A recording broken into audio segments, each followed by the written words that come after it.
Have you ever had a moment so quiet that it terrified you? Not because anything was wrong, but because, for the first time, nothing felt right anymore. Have you ever had everything look fine on the outside, yet inside something quietly shifts?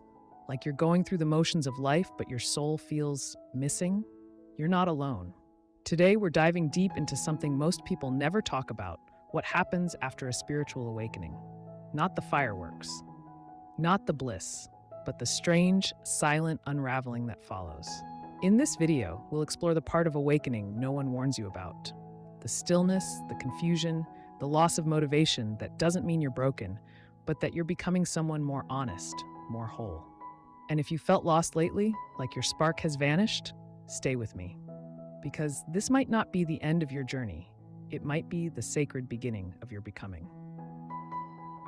The shift, when awakening feels like the ground beneath you disappears. It doesn't always begin with fireworks. For me, it started in the quietest way imaginable, sitting on a park bench one autumn afternoon. The leaves were golden, the sun was soft, and yet something inside me had gone silent. Not the kind of silence that soothes you, the kind that unnerves you. I had just come through what many would call a spiritual breakthrough, a period of deep inner work, meditation, therapy, letting go. And on the outside, everything looked peaceful. But on the inside, it felt like the floor had vanished beneath me. Things I once clung to, my ambitions, titles, relationships, even my opinions, suddenly felt hollow, like props on a stage I no longer believed in. At first, I thought I was broken, but I've since learned that this feeling is more common than we realize. Many people, especially those on a spiritual path, experience this strange unraveling after awakening. You wake up only to feel completely disoriented. Take Angela, a close friend of mine. She spent years studying with spiritual teachers, devouring books by Eckhart Tolle, Ram Dass, Alan Watts. She said she finally saw through the illusion of identity, of chasing success, of needing to be loved. It was liberating, until it wasn't. 2 months later, I found her lying in bed, eyes open, staring at the ceiling. I used to cry because I wasn't doing enough, she told me. Now I don't care if I do anything at all, she paused. I thought awakening would set me on fire. Instead, I feel extinguished. And that, right there, is the shift no one talks about. We're told that enlightenment brings joy, clarity, passion. But for many, it begins with the quiet demolition of everything they once knew. A gentle lesson. Awakening doesn't always feel like elevation. Sometimes it feels like free fall. Because before you rise into who you're becoming, everything that isn't truly you must fall away. And that falling, that terrifying, groundless moment, it's not failure. It's the space where truth begins. Smooth transition to part 2. But here's the thing. When the old life crumbles and the fire goes out, we're left with a haunting question. If I've seen through the illusion, then why do I feel so empty? Let's explore that next, because it's not emptiness you're feeling, it's the clearing of space. And something deeper is waiting to take root. The myth of the burning purpose. Why clarity doesn't always come after illumination. There's a story we're told again and again about awakening, that once you wake up, your purpose will shine like a spotlight on a stage. That clarity will rush in like a tidal wave, and finally, you'll know exactly what to do with your life. And sometimes it does feel that way, but often it doesn't. Why? Because most of the purposes we were chasing before we woke up weren't really ours. They were inherited, shaped by culture, expectations, fear of being nobody. So when awakening pulls back the curtain, the old story collapses. And for a while, there's no new script to follow. I remember a man named David I met at a retreat in California. He had been a high-level executive at a tech firm. Good money, good status, a fast life. Then one day, in the middle of a meditation session, something broke open inside him. He saw the emptiness of everything he was building. He quit his job the next month. Everyone thought he was about to start a nonprofit, write a book, become a healer. You know, the spiritual version of ambition. But instead, he went home, and he did nothing for almost a year. I thought I'd come back on fire with purpose, he told me. But I came back, blank. I kept waiting for the download, the divine instructions, but they never came. He smiled, not sadly, but with a kind of peace. Eventually, I stopped waiting. I started listening instead. A gentle lesson. Real awakening doesn't always hand you a map. Sometimes it tears up the old one and gives you a compass instead. Clarity isn't always a lightning strike. Sometimes it's a quiet unfolding, a whisper that grows louder only when you stop searching for the next big thing. Smooth transition to part 3. So if you're standing in that fog right now, if the old path has vanished and no new one has appeared, take heart. You haven't lost your way. You've stepped into the space in between. And in the next part, we'll explore that very space, the liminal zone, where nothing is certain, but everything is possible. Carl Jung called it the liminal space, a psychological threshold between identities, the place where you are no longer who you used to be, but not yet who you're becoming. It's the cocoon phase, the goo phase, where the caterpillar dissolves into formlessness before it ever grows wings. And the thing about this phase, it doesn't come with instructions. There's no productivity hack, no vision board, no 10-step plan, just stillness and a slow, deep transformation that happens beneath the surface. I once spoke with a woman named Melissa who described this phase better than I ever could. She said, "It's like standing in a hallway after your old house has burned down and before the new one has even been built. And the hallway has no windows, no clocks, just silence." Melissa had been through a massive awakening after a near-death experience. And yet, for months after, she didn't start a new business. She didn't change the world. She barely left the house. "I felt like a failure," she admitted, "like I was wasting my potential.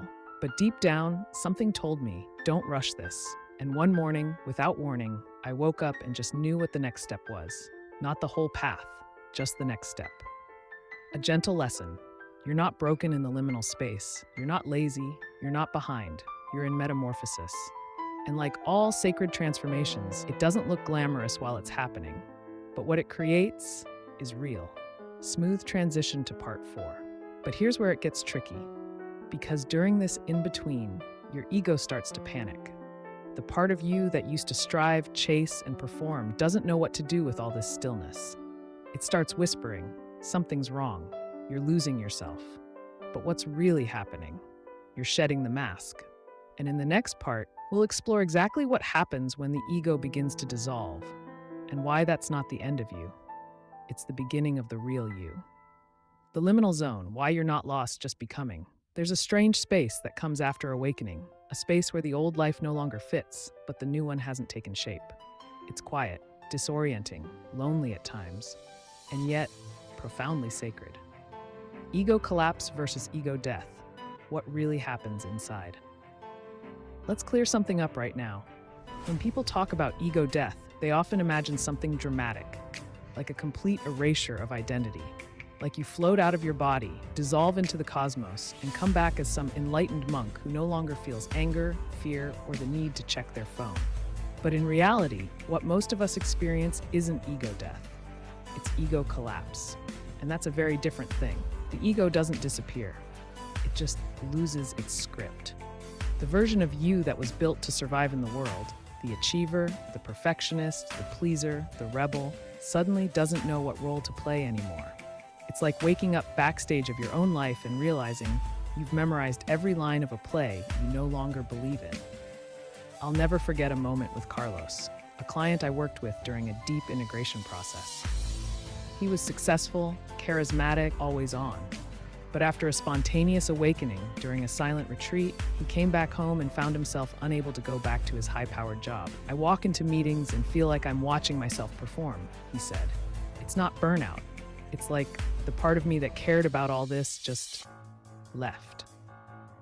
He wasn't depressed. He wasn't even unhappy. He was just disconnected from the role he had been playing. And that's the key distinction. A gentle lesson. When the ego collapses, it doesn't mean you've lost yourself. It means the old version of you has finished its job. It got you here. It protected you. But now, something deeper wants to take the lead. This phase can feel confusing because the world still expects the old performance. But inside, you've outgrown the script. Smooth transition to part 5. And here's where it gets even more subtle. Because when the ego begins to collapse, there's a temptation to float above life entirely. To say, none of this matters, and detach from everything. Your goals, your relationships, your very humanness. But there's a big difference between healthy detachment and emotional disconnection. And in the next part, we'll talk about how spiritual bypassing can sneak in during awakening, and how to tell whether you're truly transcending or just avoiding the parts of life that still need your love, detachment, or disconnection. How New Age teachings get it wrong. After awakening, there's a moment when it feels easier to pull away from everything. Your job doesn't excite you anymore. Your relationships feel scripted. The news, the noise, the hustle, it all seems absurd. So you do what many people are subtly encouraged to do in modern spirituality. You detach. You unplug. You stop chasing. You declare, nothing matters, because it's all an illusion anyway. And while that might sound enlightened on the surface, it can be a trap in disguise, because there's a big difference between detachment and disconnection. Healthy detachment is rooted in presence. You can be here fully and still not be owned by what happens. But disconnection is rooted in avoidance. You're not above it all. You've just checked out emotionally because feeling would be too vulnerable. Let me tell you about Rachel, a yoga teacher who went deep into non-dual teachings. She began saying things like, there is no self, there is no meaning. Suffering is just identification. At first, it sounded profound, but her close friends started noticing a subtle coldness in her presence. She stopped showing up emotionally, stopped caring when people were hurting, dismissed real-life struggles as just ego attachments. One day, her sister broke down crying over a miscarriage. Rachel looked at her and said, "That's just the body grieving its own story. You are not that." The words may have come from a spiritual teaching, but the moment was crying out for human connection. A gentle lesson. Real awakening doesn't disconnect you from the world. It deepens your presence in it. The self, the deeper you, doesn't want to escape life. It wants to embody it. To love without clinging. To show up without performing. To feel without drowning. Transcendence isn't about floating above the mess. It's about bringing compassion into it. Smooth transition to part 6. But here's what often happens next. Once you've let go of the illusions and you stop pretending to care about what no longer resonates, you're left with a haunting silence. And that silence, it can feel like you've lost all motivation, like there's nothing pulling you forward anymore. But what if that loss isn't a problem? What if it's actually a sacred part of the process? In the next part, we'll talk about what really happens when your old motivations vanish, and why that quiet space may be preparing you for something far more real than anything you've ever chased before. Then, seemingly overnight, something changed. She couldn't bring herself to post. She stared at blank screens. Deadlines passed, and she just didn't care. "I used to get high off productivity," she told me. "But now, even checking my inbox feels like betrayal, like I'm feeding a version of me that doesn't exist anymore." She thought she was burning out, but after some deep reflection, she realized she wasn't exhausted from doing too much. She was exhausted from doing what no longer felt true. A gentle lesson: when motivation fades, it's not always a red flag. Sometimes it's a soul signal, telling you that your energy is being recalibrated. What once drove you was often tied to ego, approval, survival, image, and now, the engine is stalling because you're being invited into a different way of moving, one that doesn't rely on pressure, but on presence. But here's where it can get even more confusing. Because when you stop running on adrenaline, and there's no new fire to replace it yet, what fills the space is often misinterpreted as depression. But is it really depression? Or is it something deeper, something more sacred, calling you inward? In the next part, we'll explore how to tell the difference, and why what you're feeling might not be dysfunction, but the beginning of something profoundly real. Why your motivation vanishes, and why that's not a problem. Let's be honest. Losing motivation feels scary, especially in a world that equates momentum with meaning. We're taught that if you're not striving, you're slipping. If you're not hungry for more, something must be wrong. So when your old motivations dissolve after awakening, when the goals that used to fire you up now fall flat, it's easy to wonder, did I lose myself? But here's the truth. You didn't lose your drive. You outgrew the fuel that once powered it. I remember Jordan, a creative entrepreneur who built a wildly successful online brand. Her days were packed with launches, collaborations, and constant content. She had millions of followers. People admired her hustle. Let me be clear, clinical depression is real. And if you're experiencing persistent hopelessness, numbness, or a desire to withdraw from life entirely, please seek support from a mental health professional. There is courage in asking for help, but sometimes what we call depression is actually a spiritual descent, a withdrawal of energy from all the places it no longer belongs. Carl Jung called this the nigrado, the blackening phase. It's the part of the alchemical process where the old self begins to dissolve, not because something is wrong, but because something deeper is trying to be born. I think of Lena, a soft-spoken, fiercely intelligent woman I met at a workshop in Sedona. She had just come through a major awakening. She saw through the illusions of identity, success, and control. And what followed wasn't a wave of bliss. It was a fog. "I'm not sad," she told me, "but I feel like I'm watching life through a window, like I'm still here, but not fully here." She paused. "I thought I'd feel more alive, but instead, I feel like I'm disappearing." I looked at her and said, "Maybe you are, but only the parts of you that were never truly you." And she exhaled, slow, trembling, relieved, because someone had finally put words to the ache. A gentle lesson. Not all heaviness is dysfunction. Sometimes it's the weight of transformation. Sometimes your system needs to go quiet before it can realign. If you're in that still, slow, shadowy space, you are not broken. You are becoming. And when that old self fades, when your system has cleared out the noise and stopped chasing what no longer calls to you, what comes next isn't a roar. It's not a blazing comeback or a 5-year plan. It's a whisper, a quiet hum, a subtle, soul-led nudge to move, not because you should, but because you must. In the next part, we'll explore what this new motivation feels like. Not powered by pressure, but by presence. Not from anxiety, but from alignment. The sacred symptoms, what the ego calls depression, may be initiation. Let's talk about something tender, because somewhere along this journey, after the awakening, after the stillness, after the motivation fades, you might start to wonder, am I depressed? You're not excited. You don't want to hustle. Even the things that once brought you joy, music, art, connection, feel distant. You're not falling apart exactly, but you're definitely not your old self. And here's the truth no one talks about loudly enough. This might not be depression, it might be initiation. And here's the beauty of this work. As the false layers fall away, as the shadow is welcomed back into the circle, a new kind of energy begins to emerge.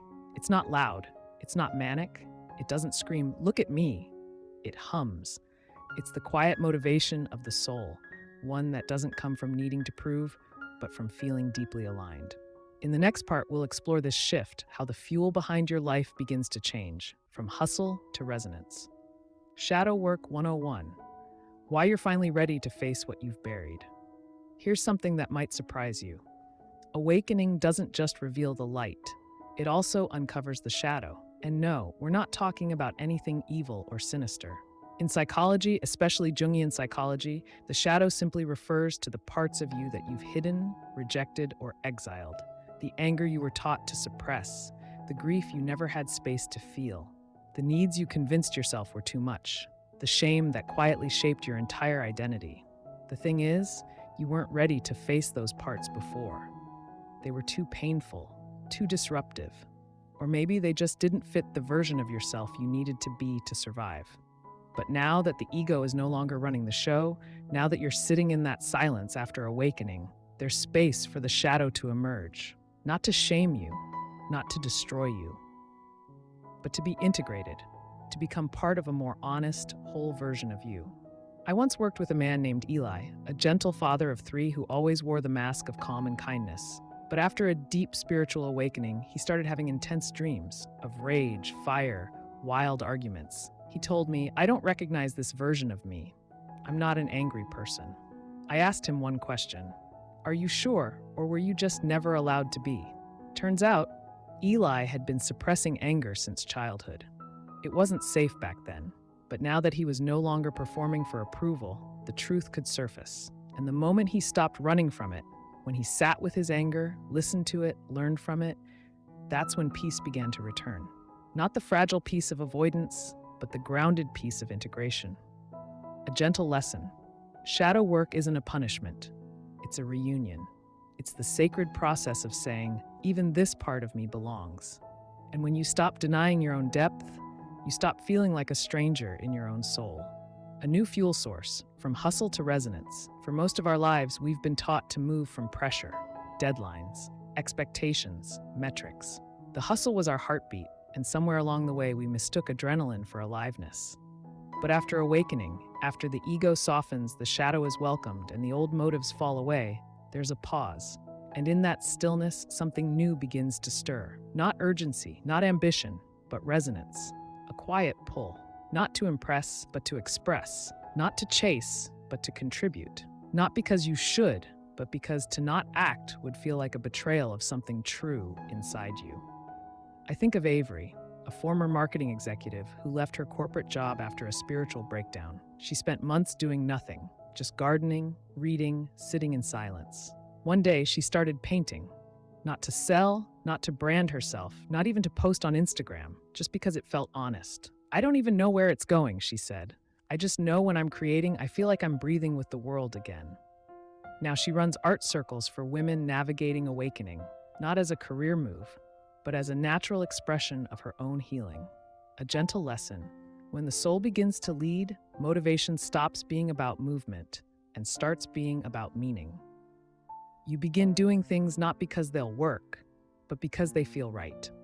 You trust the pull, even without a plan. You show up because it feels like alignment, not obligation.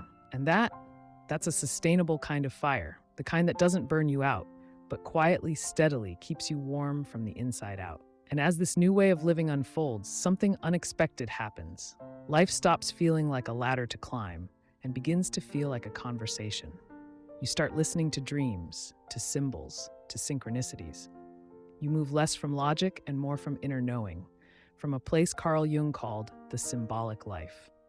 In our final part, we'll explore what it means to live from the self and how ordinary moments become extraordinary when you stop performing and start living from the inside out. The symbolic life, living from the self, not the script.